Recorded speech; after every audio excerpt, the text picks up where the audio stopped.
tough one. I thought we did some good things, and just it's a shot-making game, and we just did not make shots through those first 3 quarters. And we were 2 for 21 from 3 at half, and I thought we had good ball movement. I thought we had good looks. Thought we were competing. We just literally could not make shots inside the basket, right around the basket, from 3, all around. So, I mean, we'll have to go back and watch the film. A couple things defensively certainly need to tie up, but, really just came down to where we were at from a field goal percentage standpoint. It was a rough shooting night.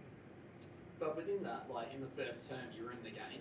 You had those offensive rebounds, which obviously allowed you to control possession for quite a bit in that first term.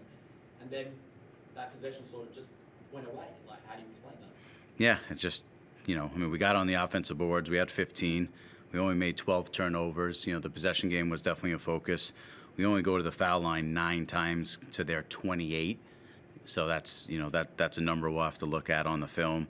I think our inability to really create the type of shots we want.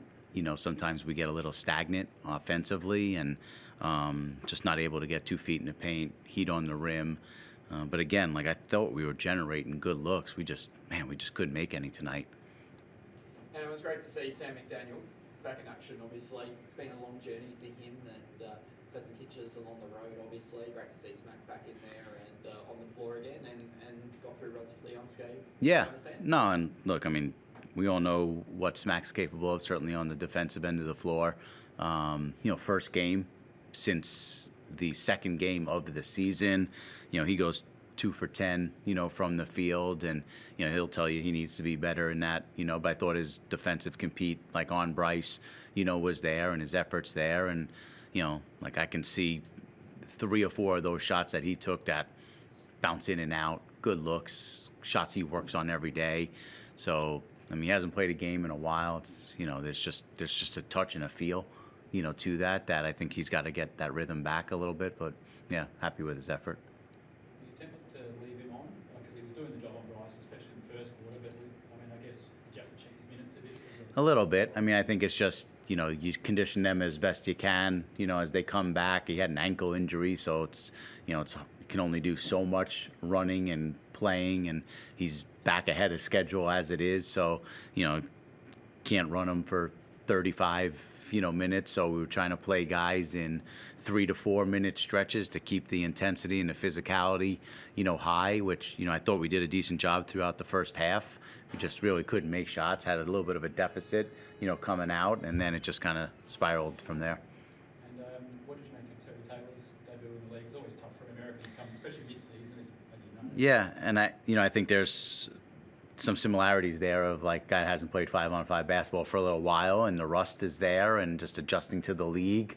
We're going up against a team, who's really talented and strong and physical, and I don't think they've had a player miss a game yet this year, so they're really in a groove, and they had a good, probably FIBA break practice with only one guy being away. So just a lot of continuity, in that group, and I think Terry just adjusting to, playing in a crowd, how physical the league is, understanding the whistle, finding his spots with who we are, and how we can get him the ball, in the right spots to be effective.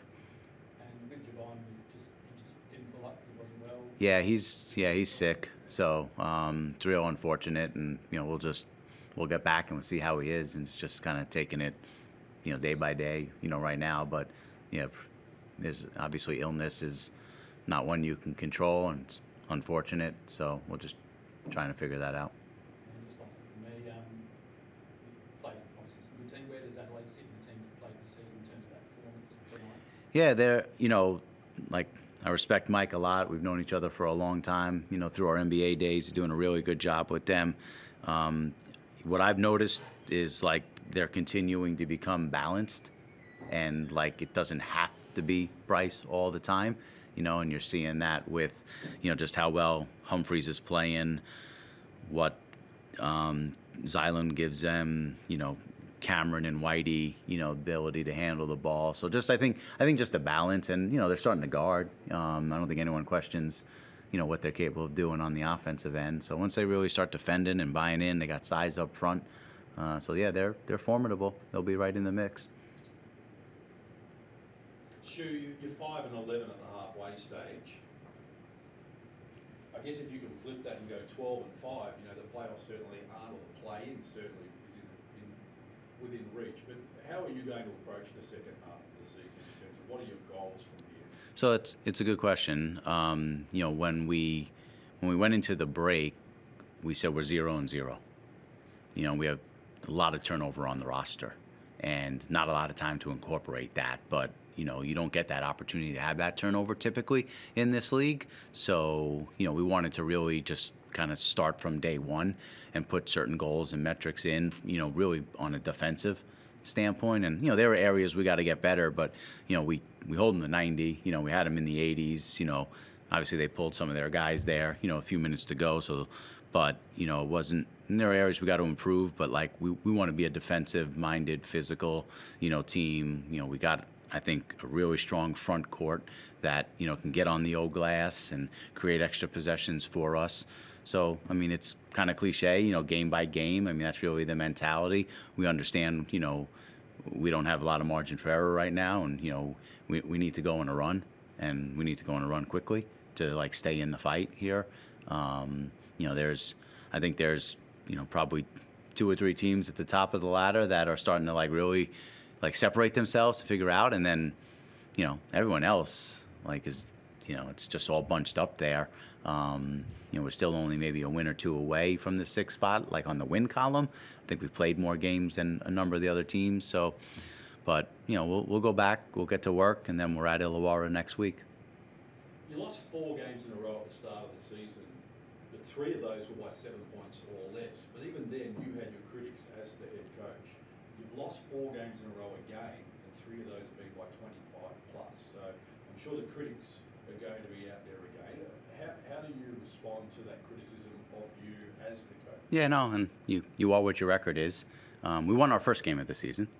So it didn't start 0-4. You know, we won our first one, and then we dropped a 1-point game to Cairns, and a 2-point game to Tasmania, and a 7-point game to Adelaide. You know, 5 of our 10 losses coming into tonight were by an average of 5 points. And you know, when we broke down that data during the FIBA break, it was all around the possession game. Like we weren't shooting enough threes, we weren't shooting well enough from the free throw line, turning the ball over too much, and not rebounding enough. Like very fixable things. But we've also had 5, now 6 losses, like in the 20s. So there's a high variance, you know, there. And you know, I understand the criticism. Everybody's, you know, like, this is high level basketball, and like expectations are there, and you know, we got to go out and compete. But I know the group is together. We haven't had any finger pointing. We know where we have to get better, and you know, there's a challenge when you have a lot of injuries and turnover, guys leaving, coming in, trying to incorporate new guys with not a lot of time. And you know, we just got to get to work, figure out who we are, continue to build our identity, and go win a game. Like, go win one game, you feel good, carry that over to the next one, and like, if we can just get like a 3-4 game, you know, run going, I think it'll really build just some momentum and confidence amongst the group. Well, what about for you personally and your confidence as coach? I mean, these type of wins, does it dent your confidence that you're the right person for Yeah, this? no, I understand the question. No, like, I have confidence in what we're doing and how we're going about it. You know, we all have to get better. Like, it's not just the players, it's us as a staff. You know, I felt like we were prepared coming in for, you know, what we needed to do. You know, just a really, really tough shooting night tonight put us on our heels. And, you know, again, I'll go back and watch the film, but, you know, just from what I saw, that was the issue. And, like, sometimes it's as simple as just got to make shots. Stu, you've talked about offense tonight, but Derek Rucker highlighted in the preseason that Brisbane were 9th and 10th in defensive rating the last 2 years. You're at 8th at the moment. In the second quarter, when Adelaide started to expand the lead, they had 63% of their attempts inside of 8 feet. What are you as head coach going to do to turn around that defensive growth? Yeah, I mean, you're preaching to the choir there. You know, we're talking about ball pressure. You know, we're talking about being disruptive, getting up, picking up full, trying to, you know, cause disruption and not let teams get comfortable in their offense. And we have moments of it, and then we have inconsistencies of it. We have moments, then it goes back. So, you know, we're trying to simplify certain things so we don't have too many coverages and just be great at, you know, the basics. We just got to get better. And Stu, you've acknowledged it here tonight. It's been a little bit of criticism. You've got a very different background, coming from an ops background. Is there something you can say to the critics there that your ops background gives you an advantage in trying to turn this around? Yeah, look, I think like I come in the same every day. I think I have a perspective on the job.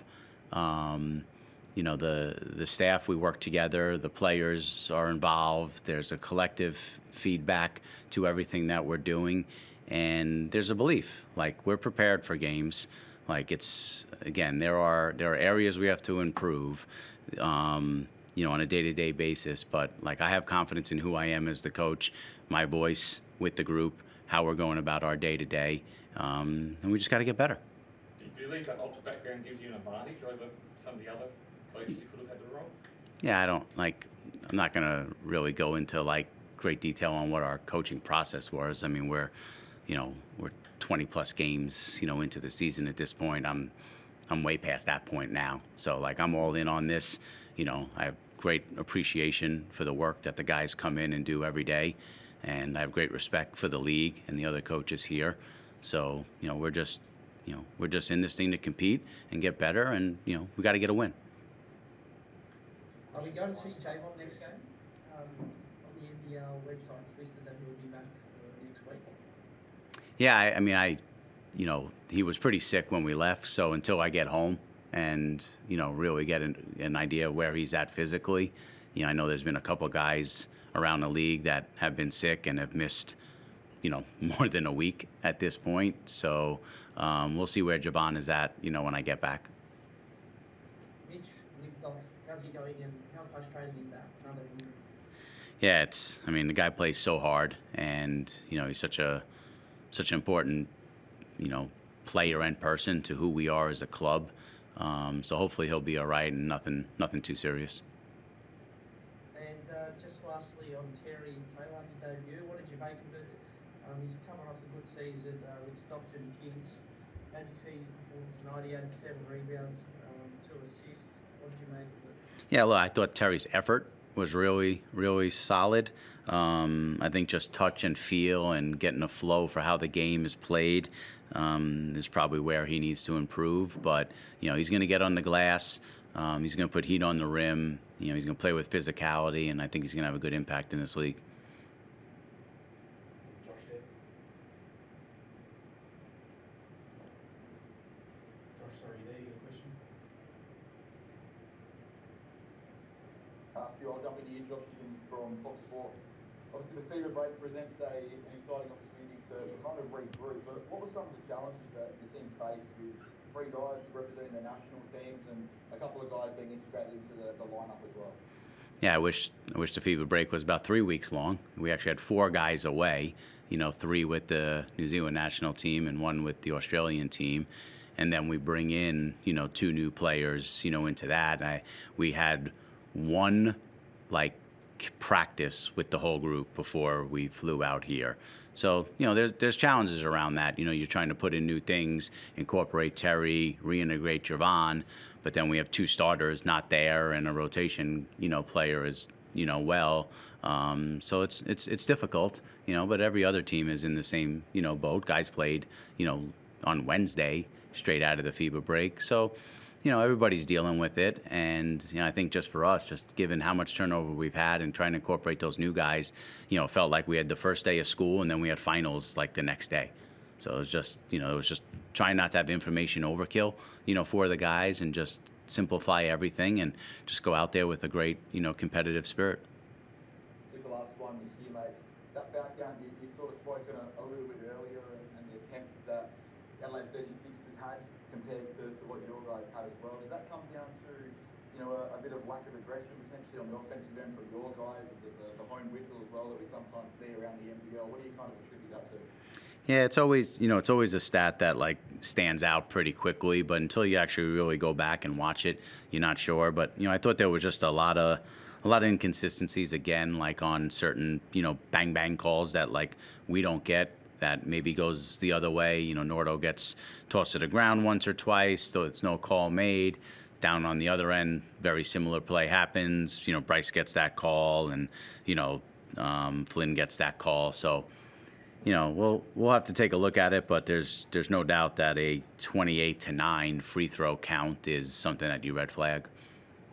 Thanks, guys. Coach. Good luck next week. Thank you. Thanks, Coach. Thanks, everybody. All right. Thanks, guys.